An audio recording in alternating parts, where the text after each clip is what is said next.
Oh, hey everyone. Thanks for tuning in to the podcast. I'm really excited to introduce to you. This is episode 115 of the Davidson Hang podcast. And it's my honor to introduce you one of the most impactful people in my life, who's Sheryl Hemmer, who I've met, who was my coach in next level training, and we still keep in contact. And she just has this amazing energy, and she's always so supportive, and she's such a great listener, and she's just a blessing in my life, and really excited to introduce to you, Sheryl. Ah, Thank you so much, Davidson. I am grateful to be here with you and to connect with you and talk more. I'm grateful to have been your coach and to be part of your life. So thank you. Thank Thank you. Yeah, and I see that you've also had a lot of cool life changes as well, like moving over to Omaha. And I feel like the nicest people are in Omaha. LinkedIn had an office there, or has an office there, so I know a lot of folks in Omaha. And I mean, basically every human being I know who is a vet is obviously has a huge heart, and you're what you would say the consummate vet, I would say. Like very, and that's what I've noticed. Like one of my best friends or my roommate. So I went to Cook College, or School of Environmental Biological Sciences at Rutgers, and Mhm. we have a vet program. So I was in a lot of classes with folks who majored in animal science. Oh, wow. That's really cool. Hmm. Yes. I would say Nebraska is supposed to be known for very nice people and they're and corn, obviously. Like, the Yeah. corn huskers is a big player. Oh yeah, yeah. Yep. So And yes. And I know you're a leadership coach. You've been pretty involved in the world of leadership, and I think the thing that I would say that separates Next Level from many of the other coaching programs I've been a part of is Next Level really celebrates like not only community but like really giving back, right? Whether it's through and teamwork. Yeah. Specifically, there's a big project that many of you do, and it's really cool. I know with Landmark, we each had our own individual projects, right? Which Mhm. is cool because we were able to like pick what we were passionate about personally during the self expression leadership program.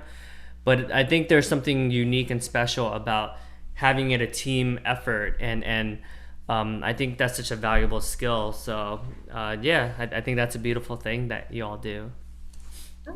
Yes, that was very impactful. I remember going through part of the leadership training, and it was honestly the first time that I've ever fundraised for anything before. And so I was like, honestly, I was really scared to ask for money from people, but it was really rewarding to do that for our program that we supported was a teens becoming who are becoming leaders, and like building the next generation of leaders. It's called Youth in Action. So that was really a cool experience to be part of.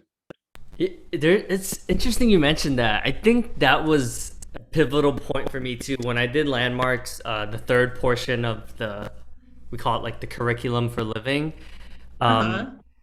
that was actually when I had my biggest breakthrough, and when I think that was probably the second most pivotal moment of my life. Like just really asking for support and raising money for Orphans Future Alliance, because I had so much fear around looking bad, or just always trying to look good.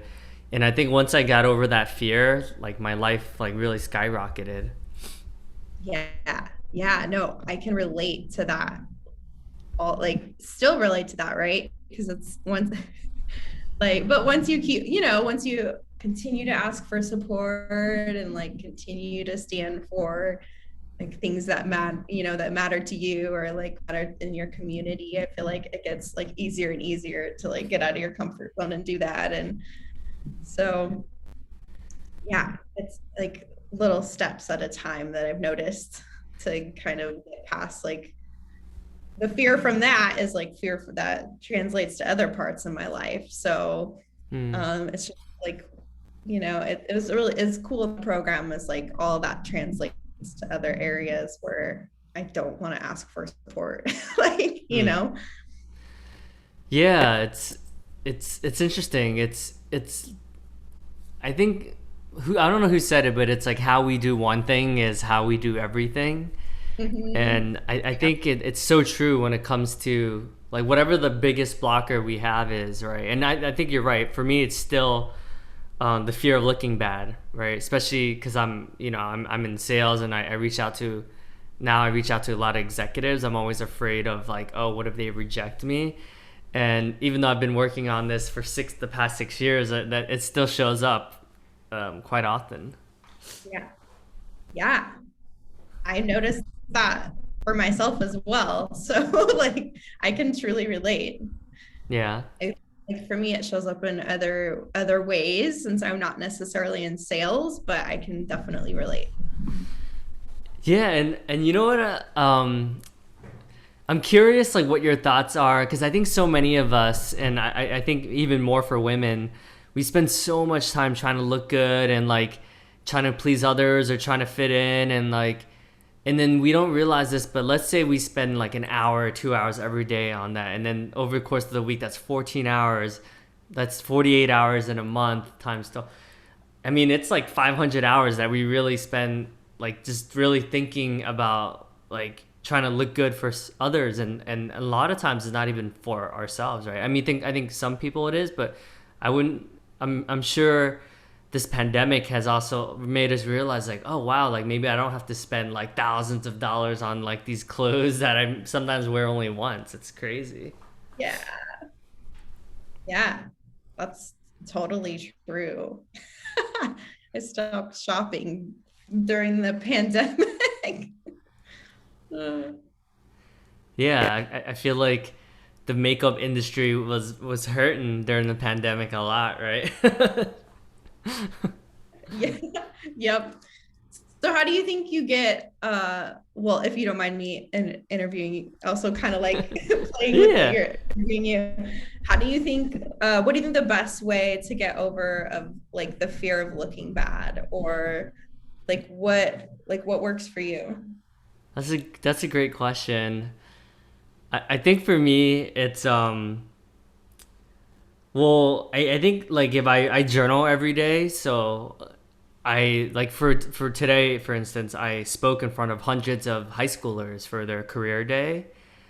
Wow. And usually I'm like, oh man, is the lighting good? Like, is my camera, like I'm all like thinking about like, oh, did I gel my hair and stuff like that? But instead, I was just really like present to each student and the future that they have. And like, I was talking about coaching actually, because I was in the room with like a psychotherapist, a psychologist, a social worker, and so they paired me in like the mental health group. Mm. And I think usually like even 3 years ago I would be like, oh man, imposter syndrome, like oh these people have PhDs and like all this stuff, or licensed social worker, masters and stuff like that. But you know what? I was just like able to celebrate them, and I was just like after everyone's like spiel, I was just like, oh, I really acknowledge you for like the impact that you have in the world, and thanks for healing so many students and stuff like that. And I don't know. I guess it's like less about me and more about like others and students. Mm. Yeah.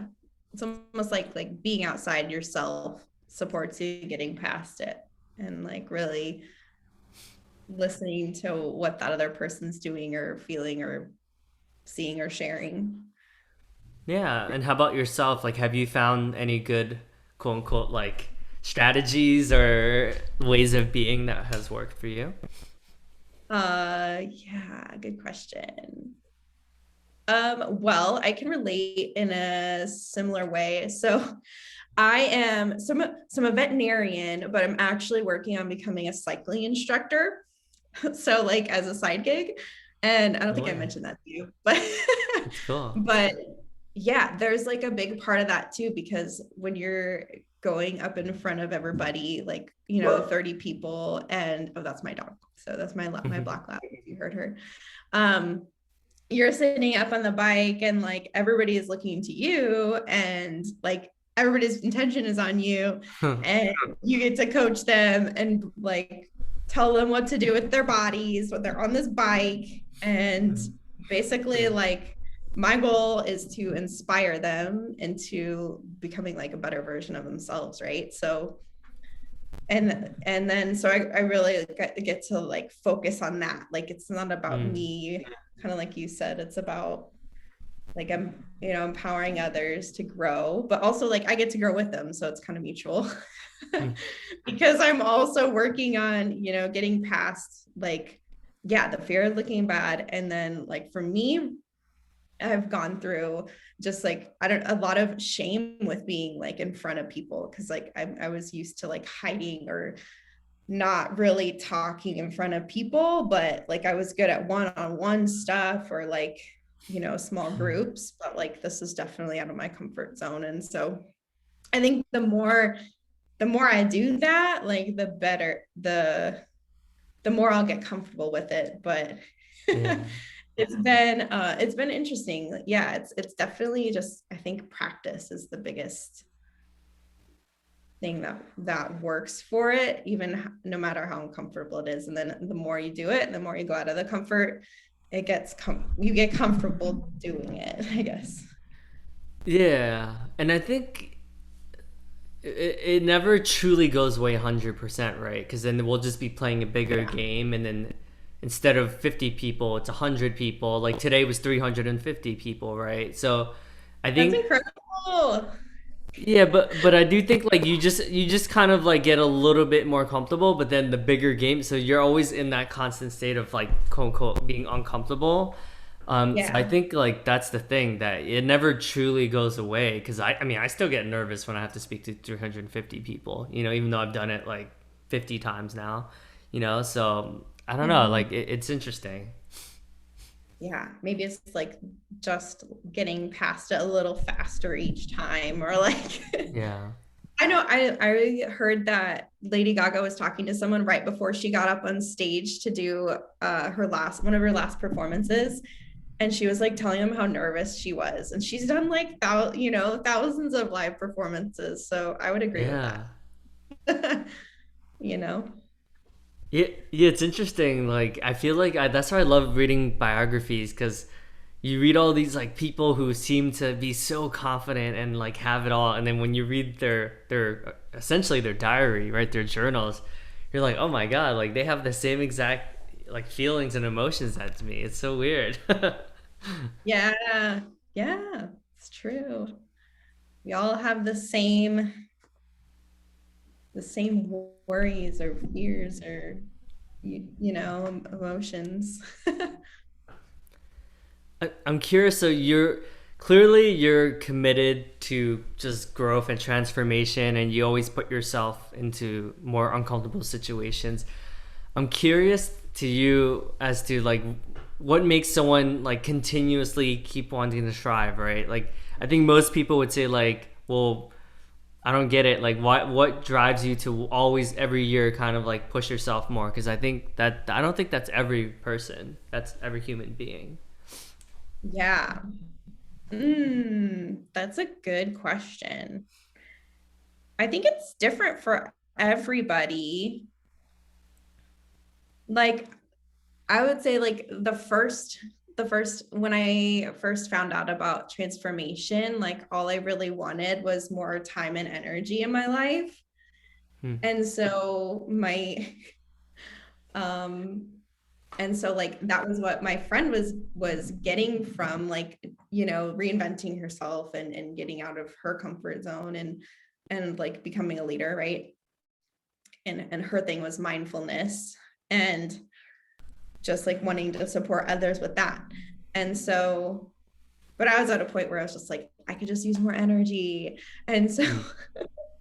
and so I think the more that I do reinvent myself, like the more I do find more time for like myself, like learning how to, like, there's always going to be some sort of like little things that I can do to like be more energized, or like for me, like how can I support more animals, or like what can I do to get past this one thing so that, or like my fears of things to get to support others in like living a better life. And so I think part of it's like my first it was like about me like having energy, and then it kind of turned into like, oh, I do want to do more for others and Uh, live outside of myself.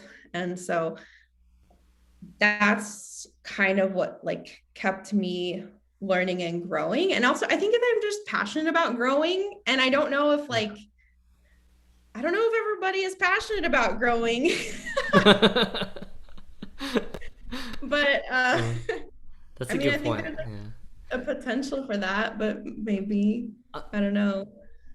On a completely separate note, but we'll go back to this topic because I think there's probably a lot there. But I just watched the documentary like Cowspiracy. Oh my god, have you seen that? No, what, tell me more. It's so sad. I mean, it basically like if I was to summarize what I got out of it is like you know how like the conditions in which we raise like the animals for the most part is like pretty sad, like you know like the chickens and the cages that we put them in, and you know how we inject them with so much hormones that like they're so fat that they can't even move, or there's like 1,000 chickens within like a couple feet radius, so they're just literally pooping on each other and stuff. Like it's so sad, you know, like I think I don't know. And then I was reading today, there was an article, or so there was something on Reddit where it's like people are purposely not having children because of the overpopulation, and there's only so many resources as of today, like on Earth. And if we keep going at the rate we're going, like it's not going to end well. And I was just like, whoa, like, and I was kind of thinking, like, should I do that? Like, you know, I've never thought of it that way, you know, because it's like, oh, people say having kids is like one of the most beautiful experiences in the world, right? I'm sure Right. it's like the same with, you know, having a dog or having a pet. But yeah, just food for thought, you know. Mm-hmm. Yeah. I mean, that's a lot to think about for sure. Like I would be interested in watching that documentary as well. But like um yeah, I mean we're going to run out of resources, right? If we don't start like thinking about reusing, and also like what, yeah, what's going to happen when we get to that point where we're like we're going to be at like a point where there's limited resources for each other. Then what do we do? You know, are we going to support each other? Are we going to, is it going to be a battle? That's Yeah, scary. and this is a last thing about that, but and then I also watched Seaspiracy, and like one of the things that really like made me really sad was like when they killed, like they do like an annual like whale hunting thing where Mm-hmm. they kill I think it's like beluga whale, oh killer whales actually, Mm-hmm. but you know the perspective that the locals gave is like, well, you guys kill like cows, right, and eat them, right, and then it's like to give Mm-hmm. you perspective, this one killer whale can like feed 300 people, you know, so instead of you Right. guys killing like 100 cow, or you know maybe 50 cows and that feeding the 300 people, we're just killing this. And and then the way he reframed it, and I was like, oh, okay, now I don't feel so bad. But it was really sad seeing them like stab the whales and the blood and gushing out, like it was a lot. But I think everyone should watch like stuff like that because it makes you kind of be a little bit more, like you said, more mindful about like what we, you know, more conscious about what we put in our bodies and stuff like that. Mm-hmm. Yeah, definitely something to be more conscious of. Like even me, you know, like even me, I know that there's like little ways that I could be supporting the environment, like to think about our future. So it's always Yeah. good. But oh yeah, but to go back to your love for growth and transformation, um, do, like I guess I'm like I always think about this too, but like, do you think it'll ever go away? Like, like let's say you're like 90 years old, like do you think like you know what I mean, like do you think you'll still be going to these conferences and still in like coaching like hundreds of people every year? Like I always think about that. I'm like, because every year it just seems like I'm doing more and more of this. Yeah. Ooh, that's a good question.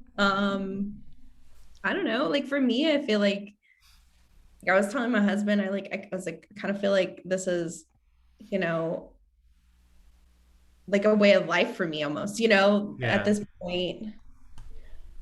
Um, like if I'm not in the spirit of like growing, I guess I think the thing is like if I'm not doing that, I find myself getting very negative and I find Mhm. myself getting like really down and like Yeah. Yeah. happy with myself. And so for me, it's almost like a well-being or like a healthy lifestyle for me. I don't know, Mm. like to continually do that and support others is like healthy for my mindset too, because like Mm. whenever I'm supporting someone else and Mm. coaching, usually it's also coaching for myself. Like I'm Right. literally like I'm talking to myself Huh. when I do that. And so, or like usually whoever I'm with is going through something so similar and I can relate to them. Hmm. And it's like, holy crap, I'm going through that too. I'm coaching myself right now just by Yeah. listening to you work through whatever you're working through. Hmm. And so it's support, like it's definitely it's not like a give take, it's more like a give scenario. Ah, I like that. Yeah, you're right. There's something weird about, because like even for with us, right? Like we technically weren't like you didn't choose me, right? Like we were kind of just paired up, and that's just like how it worked out. Yeah. But in a weird way, it's like the universe wanted us to meet, and the universe wanted us to, So it's like I always think about that. I'm like, well, was it by design, or was it just a coincidence that we have a lot of similar interests, and that we're at similar stages in life, and just I don't know. It's something I think about. Oh yeah, yeah. And I think you can find like similarities of like things that we struggle with through most, I mean, probably through most people like we meet up with. So they're just all so similar. We're more similar to when we think, I think. So I think I don't know if I told you, but I signed up for no, Landmark's team management and leadership program. So that's starting in June. So that's a year long commitment, and then Wow. the rigor is pretty intense. So I'm starting that pretty soon. Congrats. That's cool. What does that entail? So it's basically Landmark has this like communication course called like Access to Power, and then Mm-hmm. the second one's called Power to Create. So I would essentially be a coach, like similar how you were a coach for my group for Uh-huh. Shift. I would be a coach for the communication ones, and then if I do the second portion, which is like another year, I would be the coach for the second course, the Power to Create. Um, so yeah, that's interesting. Wow. Wow. So like what is that? What's the requirements for that, if you don't mind me Yeah, asking? so well, back when it was like in person, there would be thousands of people that would fly in from like all over the world. So we would meet in like Quebec or Toronto or Vancouver and Dallas and all over the world, and then all the team leadership management people would.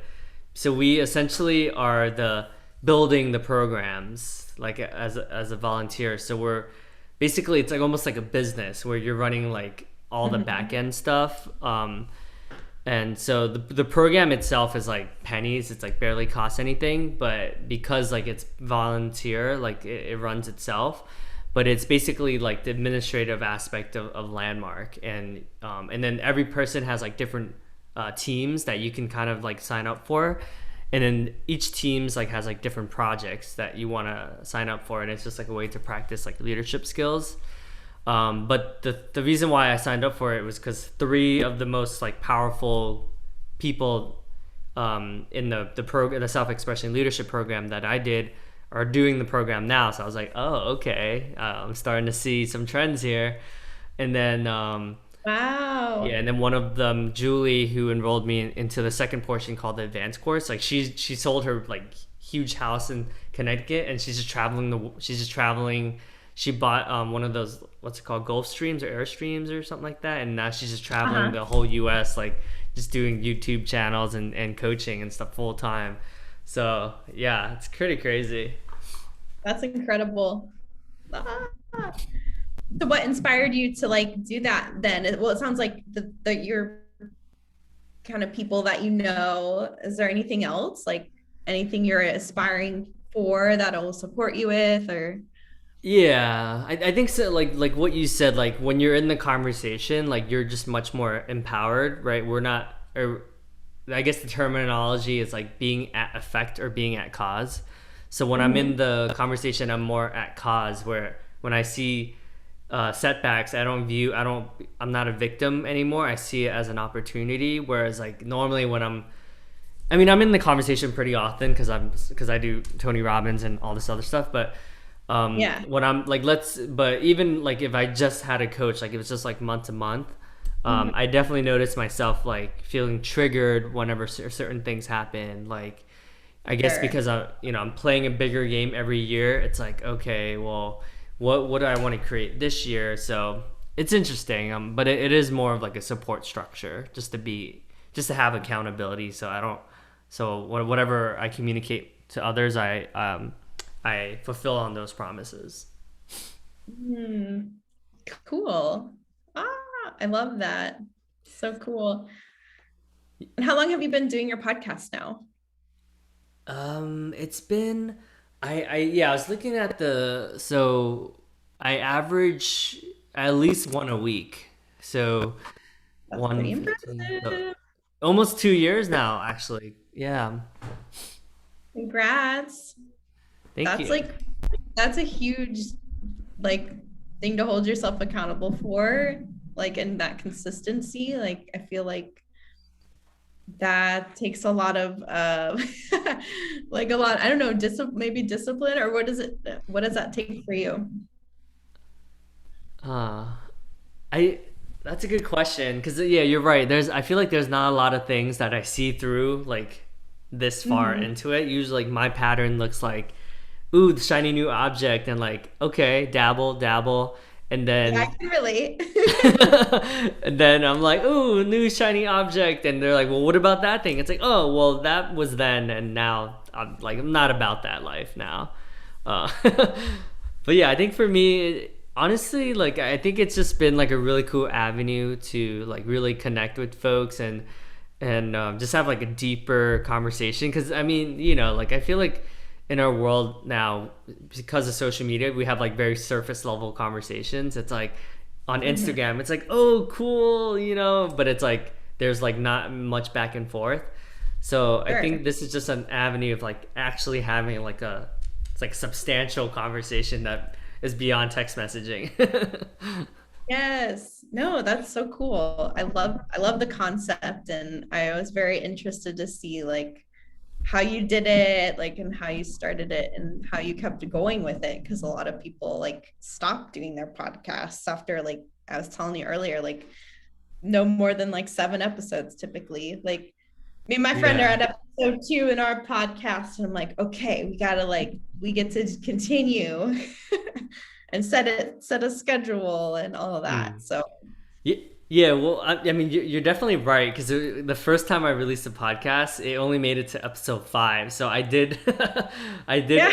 I did like 5 years ago when I graduated from accomplishment coaching. I did 5, and then I was really the reason why I dropped it is because I was so critical of myself because I was comparing myself to like a Lewis Howes or like Yeah. a Tim Ferriss, and I was like, oh no, no, this is not up to par. But then now I have more grace and I see the perspective. I'm like, oh, like it was fine for where I was at. Like I needed to give myself some room to grow. So now that I have a little bit more grace, I'm like a lot more lenient whenever I mess up, which we all mess up. So at least, but if like, okay, it's okay to mess up, then I think for me, it makes it much easier to be consistent because I'm not like critiquing every second of every word, or every time I'm, every like hour, or every 10 minutes I'm like, oh. So I don't know, it's interesting. Cool. Well, I'm super proud of you. Like I remember that's something that you wanted to get more consistent with like almost a year ago when we first met. And so Yeah. Oh my see you god, doing it's been a year. That's so it. crazy. Yeah, Oh my god. that's Oh my god, I just connected the dots. So, what's interesting? You know what I think one of my big takeaways um from Next Level was the community, right? Because I think Next Level has probably one of the best communities, like if not like the best community in terms of support. It helped yes. me create my men's group, and that's still going on now. So we've met. So it's been exactly a year since I started the men's group, and that's literally has been like the top five most like gratifying things I've ever like created. That's so powerful. Like what do you guys do in your men's group or like tell me more. So every month we have like an hour and a half of like where the guy just kind of shares everything. So sometimes people talk about depression, or being scared to get married, or having a kid, being a first time father, and so men just talk about like vulnerable things in their lives, and Mhm. sometimes like relationship issues and like stuff that they're afraid of, and it's just like a way for us to kind of just open our heart and just share openly. And then the other guys just like listen, and at the end like they can ask questions or point out reflections, or probe a little bit deeper into like, oh, like what do you mean by you were like you were afraid, or what do you mean that like you're afraid of like getting into another relationship because like it's been 3 years since you've been in a relationship, like stuff like that. Mhm. Wow. Wow, that's like so supportive. I it sounds like. Yeah, it's not too different than the at Next Level when we had our group Mhm. and we all really supported each other. I think that was like I tried to model that like same format in a way. Oh, that's so smart. Look at you. That's so cool. What do you think the world would look like if everybody did that? I think there'd be less like road rage, less anger, more like love and peace and connected. Like Yeah. more, I think less differences and more similarities. Like you said, like you can always find some sort of similarity with everyone, right? I think Mhm. the same sometimes mainstream media like they sell a story to kind of sell like talk about the differences, whereas like when you go to programs like Next Level, you're present to the similarities, and less focused on the differences. Yeah, that's true. That's a good point. Yeah. Well, I do have some questions. I'm curious, like, what made you choose this hair color? I know that I think you were blonde when I met you originally. Yeah, am I being videoed right now so like people Oh can yeah, see? you are. Oh, okay. So it was much more vibrant. So like it was purple at the top and then it was pink and then orange. Oh. Um, but yeah, like during during COVID, I mean, we don't see people as much anymore. And so like, I mean, as far as like public, um, I don't see clients anymore. And so I just really wanted to try something fun that I've always wanted to do. And I wanted to do pink hair. And my next time I'm gonna do rainbow colored hair. No way. So That's so yeah. cool. I mean, I just feel like I want my outsides to match like Hmm. fun energy, and like that's who I like aspire to be is like, fun and energetic like every day. And so just kind of Yeah. yeah, match my hair to that. That's cool. Yeah, I definitely noticed like a more like ease and just being comfortable in your own skin. I mean, you're always like pretty confident and like fun and energetic and like happy and stuff like that. but I definitely noticed even since the year since I met you, like there's like more I would say ease and grace. Like I feel like you're very comfortable, which is good, like with yourself, I mean. Oh, Yeah. thank you. Yeah, I feel that way too. I do. Like, I think I've been working through a lot of like inner shame. Like I've been listening to a lot of Brene Brown and like really relating to that, honestly. And Yeah. I think her work is super important. That the power of vulnerability like was like where it started for me. That was a super good book. I don't know if you read it yet, but Yeah. um that kind of like shifted a lot for me actually this Mm. year. Yeah, Brene Brown, and have you heard of Esther Perel? Was it S? Oh, I have, but I haven't read any of her books Oh, yet. she's so good. I feel like you would like her. It's similar. It's a very similar topic. Like she's all about like the shame, and she's like a relationship therapist. But Mhm. but yo, her podcast is interesting. I don't know how she gets her clients to actually record it, but she records her client sessions, and like they're so juicy. I'm like, oh my god. But like she always gets them to have this like all these crazy breakthroughs, and I'm like, man, that's so cool that like you're vulnerable enough to share with like millions of people listening to this, because it gets like really like personal sometimes. Wow. Yeah, I'll have to look into that. That sounds it sounds good. Like it sounds, I mean, I'm sure that everybody probably a lot of people relate to that, whatever's Yeah, going on. exactly. Like we think we're alone, and we're like, oh, this is like almost the same exact. I mean, theirs might be a little bit more like out there, like a little bit more like promiscuous and stuff like that, but it just Mhm. gives you like, you don't feel like you're the only one. Right. Yeah, but I really like Brene Brown. I went through like a Brene Brown year where I was like consuming like her content like a lot. Um, yeah, Yeah, I'm about to read her next book. Yeah, I'm excited. yeah. Well, um, yeah. I mean, I definitely want to acknowledge you, and I love that like what you said about like it's a way of life. I definitely think that that's really cool, right? Because if you think to the this is like I'm not sure who did this, but I remember listening to someone that talks about like doing like being alive and doing like like a living funeral, and then seeing like all the people, like what everyone says about you and the impact and the legacy that you have. And it's cool to think like fast forward like many years in the future, and like to see how many people like lives that you personally have impacted. And yeah, I know like you've had a huge impact in my life, and every time you reach out I always jump for joy, and I really appreciate you being so consistent, and yeah, always like inviting others into this beautiful work. Aw, thanks, Davidson. I want to acknowledge you for setting up this time together because, yeah, I value this time, and I think everybody benefits.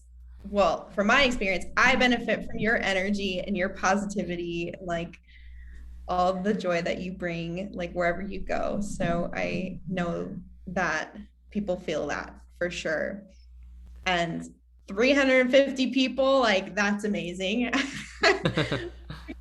Super impactful, I'm sure. So congratulations on that, like on your accomplishments. And And in typical Cheryl fashion, even though I'm the one that's supposed to be interviewing you, and somehow magically I end up talking more. It's like that's just who you are. Just kind of thinking, I was like, wait, usually the guest is speaking like 70% of the time. How did this happen? That's awesome. we gotta, yeah, it's a give, right? I mean, it's a beautiful gift. I guess I'm curious. Like, do you feel like sometimes like you give too much space, where you're like, oh, I could have said something pretty, like reflected something pretty valuable, but then you're like, oh, like I don't know. Like, do you feel that way sometimes?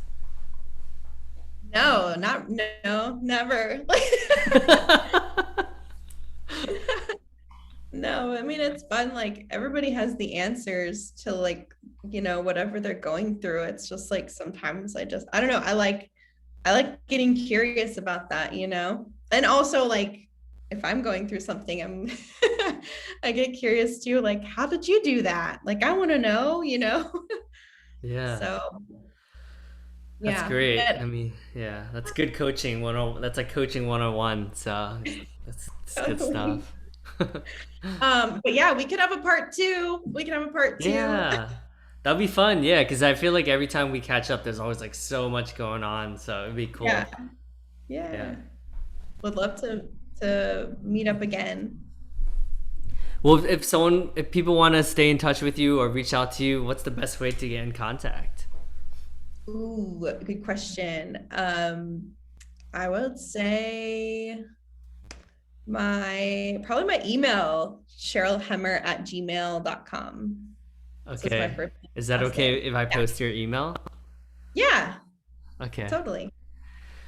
Cool. Well, thank you everyone for tuning in to the podcast. I know I took what I took away from this was just like the value of friendship and love and connection and community, and just that, to have that beginner's mindset that no matter how many hours you put into self-development and all this transformation program, it never ends. And that's a beautiful thing, right? To see that we have so much more to offer to the world and to contribute. So just want to say thank you. Yes. And every time you're sharing, you're contributing, I say. So, Boom. Best woo. way. It's the best way to end this. Thanks, Davidson. Okay. Love you. Oh, I love you too.